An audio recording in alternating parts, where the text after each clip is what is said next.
കോതമംഗലത്തെ വീട്ടമ്മയുടെ കൊലപാതകത്തിൽ അയൽവാസികളായ 3 പേർ പോലീസിന്റെ നിരീക്ഷണത്തിൽ.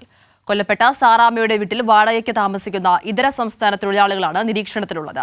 സാറാമ്മയുടെ പോസ്റ്റ്മോർട്ടം ഇന്ന് കളമശ്ശേരി മെഡിക്കൽ കോളേജിൽ നടക്കും. ചേതൻ ചേരുകയാണ്. ചേതൻ, മറ്റു വിശദാംശങ്ങൾ കൂടി.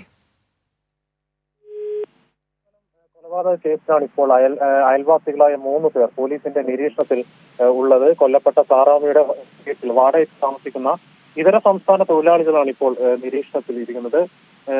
അതേസമയം കൊല്ലപ്പെട്ട സാറാമ്മയുടെ പോസ്റ്റ്മോർട്ടം ഇന്ന് കളമശ്ശേരി മെഡിക്കൽ കോളേജിൽ നടക്കുന്നതായിരിക്കും. ഇന്നലെയാണ് കോതമംഗലം കള്ളാട് സ്വദേശിയായ സാറാമ്മ കൊല്ലപ്പെട്ട നിലയിൽ കണ്ടത്. ഉച്ചക്ക് 1:30-നും 3:30-നും ഇടയിലാണ് ഈ കൊലപാതകം സംഭവിച്ചത് എന്നാണ് ഇപ്പോൾ പോലീസ് നിഗമനം.